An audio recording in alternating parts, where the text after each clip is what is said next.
The coronavirus has forced the permanent closure of more than 100,000 restaurants across the United States. According to the National Restaurant Association, the closures represent nearly 17% of all restaurants in the country. Now in 2021, surviving establishments are at risk of another major wave of potential long-term shutdowns. A new CBS News article titled, "Will Restaurants Survive Winter with New Loans from U.S. Government?" looks at how restaurant owners continue to struggle, even with help from government loan programs. Megan Cerullo, CBS Moneywatch reporter and writer of this article, joins me now. Megan, such an important conversation. Thanks for joining us. Thanks, Jamie. So the newest iteration of the Paycheck Loan Program has a special provision for independent restaurants. Can you help break down what this means for struggling restaurants right now? Restaurants are indeed struggling, like you said. About 17% of independent restaurants across the country have already closed. That's almost 1 in 6. And what's new about this new program is that restaurants, unlike other small businesses, are entitled to loans that are worth up to 3.5 times their average monthly payrolls, whereas other businesses are entitled to loans worth up to only 2.5 times their average monthly payrolls. So there's some recognition that restaurants are really struggling, but they still say that this isn't enough to help them get through. Well, I know some restaurant owners fearing that even the lenient terms may not be enough to keep them afloat. Why are restaurants still struggling? Obviously, we know many places you can't indoor dine. You just can't get, you can't get the business back right now. But why are these loans specifically not helping?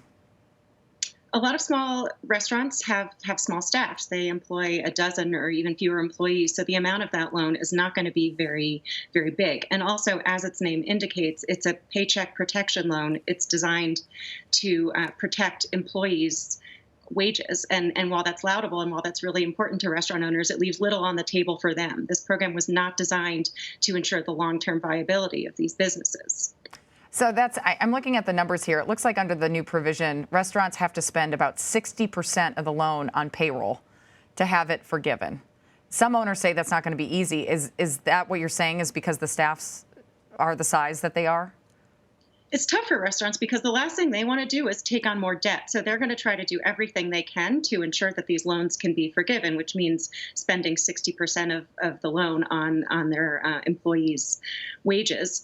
And given that there are all these restrictions in almost every city and state across the country, they're not open at full capacity. A lot of restaurants are shut down for indoor dining, and outdoor dining isn't as palatable this time of year. In Colorado, there's a lot of snow, for example. So they don't necessarily have jobs for these workers to do. So it doesn't make sense for them to bring back their full staffs. Instead, they'd rather rent relief or direct cash infusions. That's why it's tricky for them. And restaurateurs aren't on their own payrolls, so they're not taking home any money at the end of the day, end of the year. It's so tough. Let's talk about the Restaurants Act, which industry leaders are lobbying Congress to pass. Can you explain for us what this proposed legislation could actually do for restaurants? Sure. It's a bipartisan piece of legislation. It's a $120 billion restaurant revitalization fund, and it would provide restaurants with direct grants. And they say that this is really what is going to help them survive. It'll make or break restaurants, and they'll be eligible to grants worth that are calculated based on the difference in their revenues in 2019 versus 2020.